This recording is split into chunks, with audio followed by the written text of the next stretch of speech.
可能没有哪个城市像重庆一样，会让我感觉如此亲切却又陌生。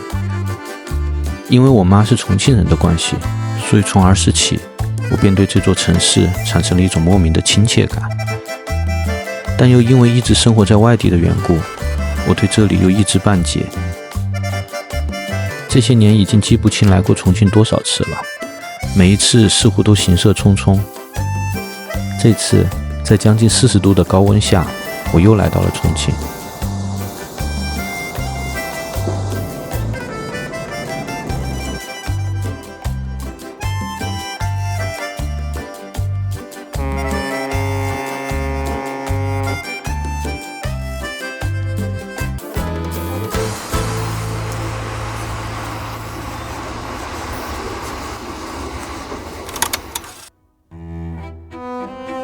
现在重庆最被人熟知的标签是8D魔幻都市，在这里有一种空间错乱的感觉，很多老小区是这种魔幻最原生态的具象体现。在那个电梯还没有普及的年代，依山而建的建筑会设置不同的出口，而楼宇之间又有空中走廊相连，满足不同楼层住户的出行需要。几年前我去过白象居，这个修建于1993年的居民楼，当地人眼中的老破小，一夜之间变成了游客眼中值得一去的特别风景。向江面望去，这里还可以看到长江索道。在其他城市，索道是观光设施，而在重庆，它本来只是一种交通工具。如今，伴随着这座城市的走红，它也变成了必体验的旅游景点。但我真心不太建议大家去体验。几十个人挤在一个狭小而没有空调的小盒子之中，这样的场景想象一下就够了。而这次我去了以为在1楼，实际在22楼的魁星楼。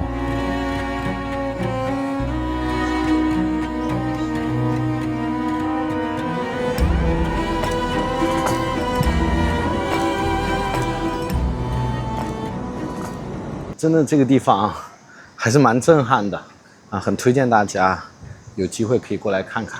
然后早上过来的话，人会稍微少一点。重庆的建筑除了这些奇奇怪怪的楼宇，高铁站居然也和其他城市不太一样。刚刚建成的重庆东站号称亚洲最大的高铁站，这座高铁站占地123万平方米，相当于172个足球场的大小。比起中国那千篇一律的高铁站，这座车站有个性许多。其设计灵感来源于重庆的山水和重庆的市树黄葛树。就在我们参观这座高铁站时，偶遇路远万里从阿根廷到重庆来旅游的一家人。Okay, so it's nice for us, okay, because we never been in China. Yeah. This is the first time. Yes, that's our first time.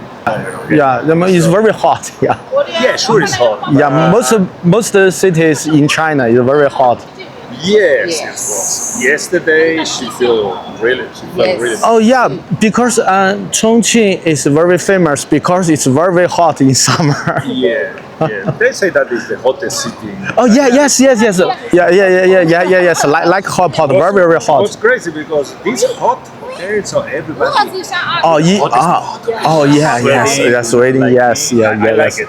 You like it? Yes, I love the spicy. Whoa, yes. She doesn't like it. Okay. Even my son, he tries some, okay? Okay. Yeah. If you like hot pot, maybe you can go to Chengdu next time. Chengdu? Yeah, Okay, Chengdu. on the north. Chengdu is another famous city in China. Yeah, it's also the same direction. Yeah. Yeah.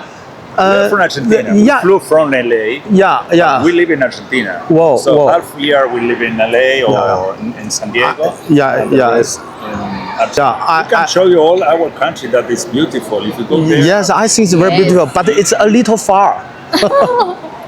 China is so far even. Yes. No, it's just, I don't know. It depends the channel that you have, okay.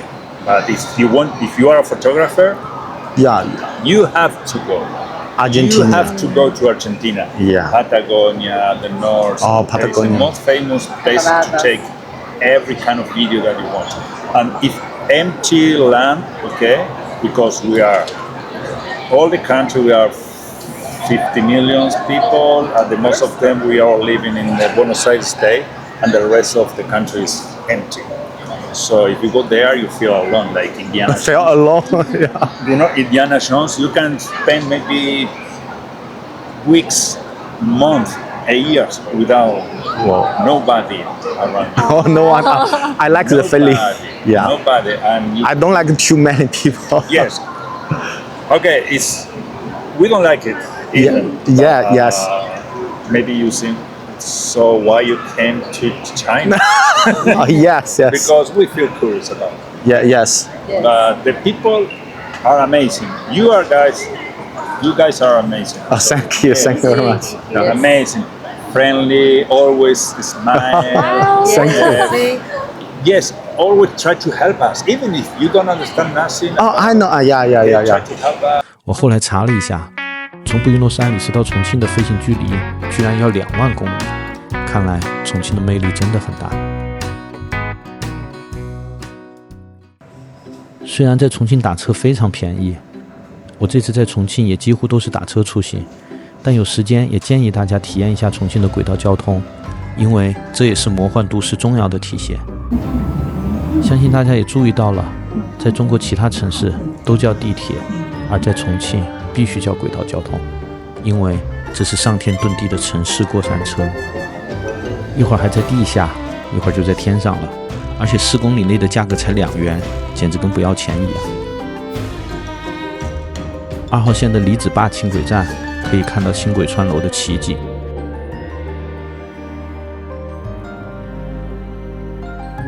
但如果想观赏一站之隔的牛角坨位置更好。查了一下，重庆的轨道交通是从2004年正式开始运营，但之前偶然看到一张重庆80年代的老照片，其实轨道交通的概念在那个时候就已经诞生了。不得不说，重庆的赛博朋克早有伏笔。而重庆真正引以为傲的赛博朋克就是夜景。这次在重庆的短暂时间，我连续3晚都去看了夜景。错落有致的地形，加上长江和嘉陵江的衬托，重庆的夜景有一种难以名状的吸引力，百看不腻。第一晚我去的是位于南岸区的这里，这里被大家称为重庆的爱乐之城，而实际上更好的景观位在里面的那家火锅台的露台上。东水门长江大桥横卧江面，连接着南岸区和渝中半岛。日落之后还有着戏谑色彩，而亮起的璀璨灯火交相辉映。I've been searching for so long, so what's another week or two? 'Cause every time I see you, life goes bright. The moon, the stars, the fireflies, they light. It seems as if the world stopped turning round and round. Oh, since I found you.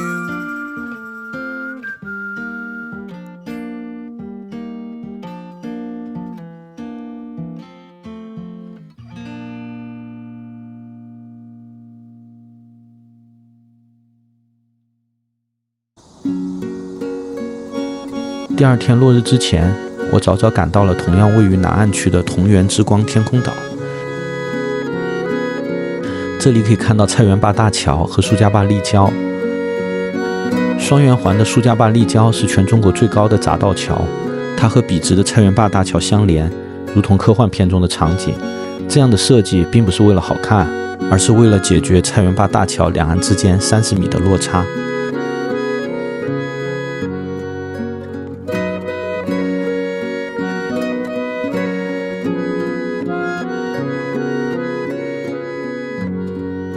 本来是为了看夜景，但没想到其实这里也是拍日落的好地方。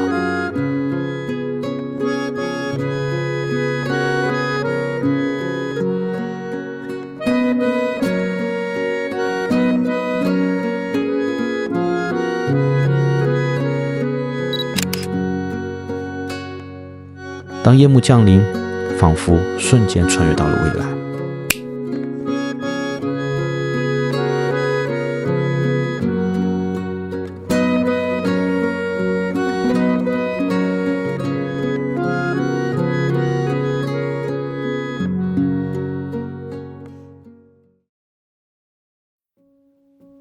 而最后一晚是位于江北区经典的重庆大剧院的江边的机位。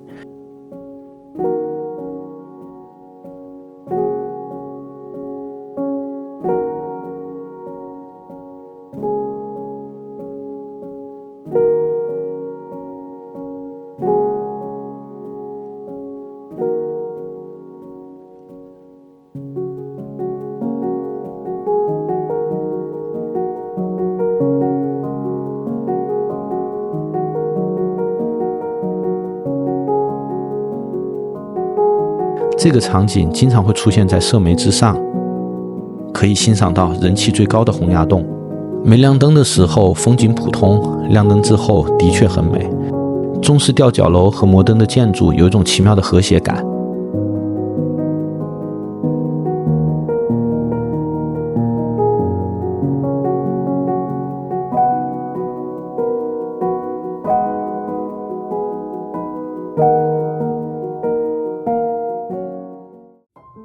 而说到洪崖洞，就不得不提一下重庆旅行中让我觉得有待提高的地方。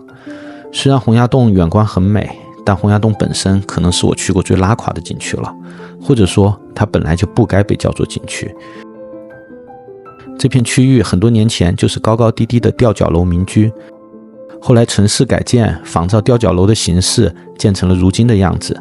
这个建成之初无人问津的地方，随着重庆的走红，摇身一变成了热门景点，甚至还需要安装护栏，让游客排队依次进入。里面虽然也划分了各种区域，但整体上来说就是普通的商业街，乏善可陈。我来的时候是上午，通风不好的区域总弥漫着一股下水道的味道。这个味道太难闻了，哇，很臭很臭。建议大家来这里戴一个口罩。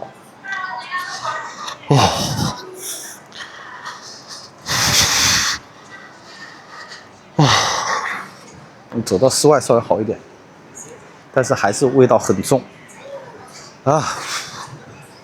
我觉得这个真的应该处理一下这个问题，因为真的特别影响旅游体验。另外，不得不吐槽一下洪崖洞的卫生间。基本上洪崖洞可以算是重庆的旅行名片了，但里面的卫生间条件却不敢恭维，和它的名气极不相符。所以建议大家即使好奇，也就远观一下好了，没有必要进去。虽然洪崖洞不值得去，但旁边的戴家巷崖壁步道却是一个体验重庆高低起伏地势的好去处。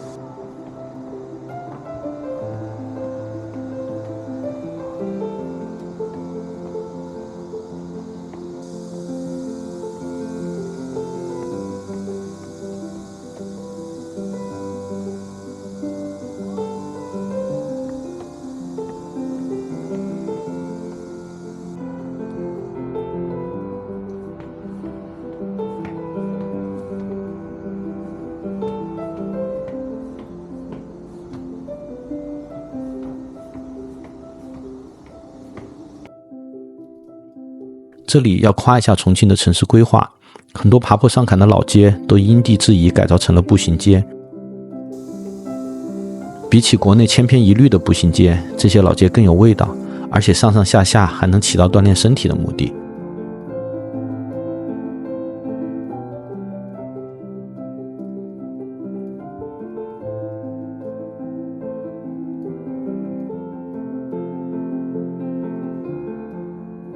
累了，找一家老房子改造的咖啡馆坐坐，也是相当不错的选择。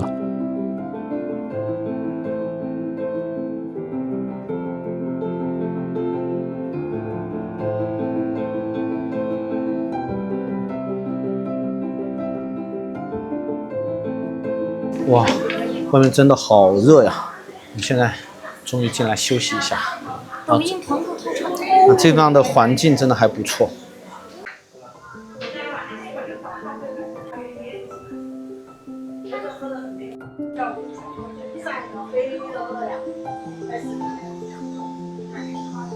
这个是一只可爱的小猫，这是小猫的布丁是吧？猫的尾巴是没有的。酸酸甜甜的，蛮好吃的。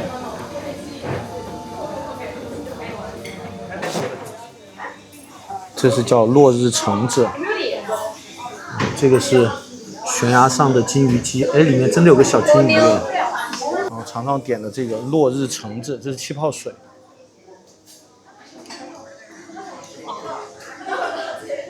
有一点不是很甜，然后苦，有点微苦。应该是柚子的味道。看点的，我点的这个叫悬崖上的金鱼姬。你看波妞已经成底了，看得见吗？波妞在这里，在这里啊，看见了，波妞这里。它这个喝完之后舌头绝对是蓝的。而说到重庆旅行，就不得不说重庆的美食。因为川渝地区夏天湿热，冬天阴冷，少见太阳，而辣椒传入时间较早，具有驱寒祛湿的作用。久而久之，形成了其独特的地域饮食习惯。而比起四川，重庆的辣似乎更加的突出。火锅、串串、烧烤、小面，无辣不欢。如果你喜欢吃辣，那么重庆一定不会辜负你挑剔的味蕾。这个很好吃，它的骨头都是酥的。这次重庆之旅，我最深的感受是，7、8月份来重庆，虽然每天艳阳高照，但实在是感觉如同在火上烤一般，非常难受。如果在外面游览一天，整个人都感觉快脱水。不过，如果你正好只有这个季节有时间，那么可以选择白天逛商场，晚上看夜景。重庆的商场真的蛮值得逛的。Don't go, stay a while, we'll slow it all the way back down.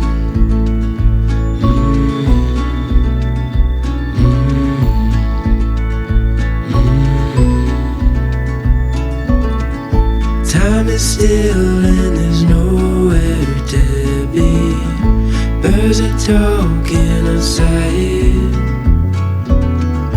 getting space for the words we hold inside to come out. So stay a while, we'll slow it all the way back down.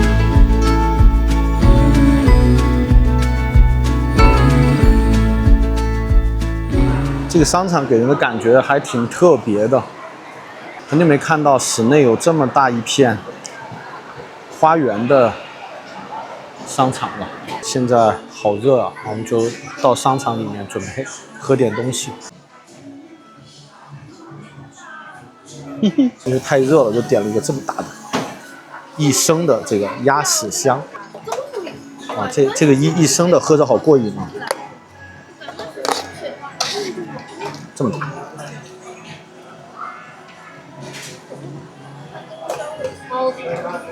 没有额外加糖，这个味道比较纯正。那个茶的香味比较浓，但是很酸涩。你看它这个 logo 还蛮像那个 LV 的，老花一模一样，特别是那个右上的这个一模一样。对。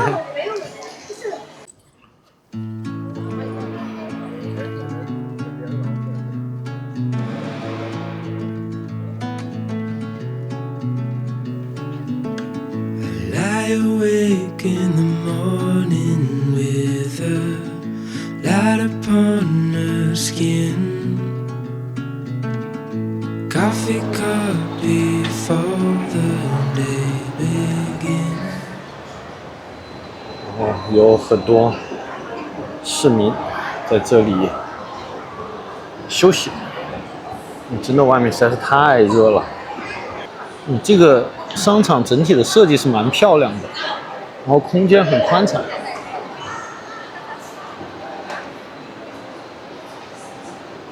就它这一层是只有楼梯，然后上面才有电梯。那这个地方现在变成了大家休息纳凉的地方。然后看那个上面，哦，它还有那种像瀑布一样的，就是有水流。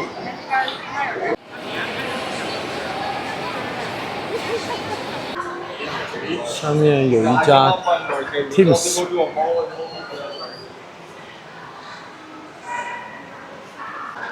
点了一杯罗旺子气泡饮，也就是酸角气泡饮，还有一个牛肉芝士可颂，然后点了一个黑麦坚果多多贝果。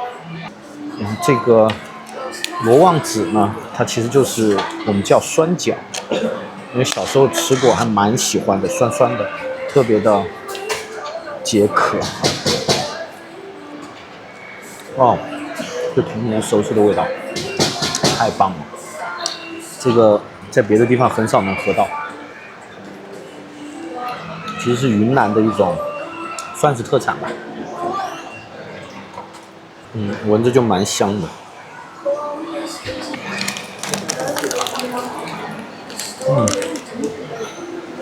现烤的，特别的酥，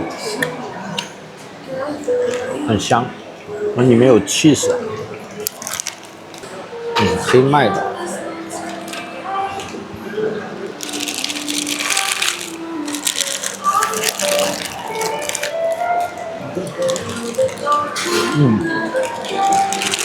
它应该是黑燕麦，然后吃的比较扎实。这个当下午茶吃，有点太硬核了。逛逛商场，看看夜景，品品美食，这才是暑期来重庆旅游的最佳方式。这次当然也有体验不好的地方，我只说个人经历，不代表整体。晚上落地江北机场后，打算叫一辆顺风车，选的独自乘坐，但没想到与司机师傅碰面后，司机却又接了其他乘客，并且让那位乘客在网上取消订单，导致我们2个都变成了拼车，却给的是独乘的费用。这种行为真的蛮影响重庆的旅游形象的。如果抛开那份熟悉的滤镜，从旅行者的角度来说，重庆很美，也很好吃。但如果大家觉得商业化也很正常，这是中国国内旅行的现状，特别对于重庆这种被社交媒体捧红的城市来说，那么大家对重庆又有什么样的印象呢？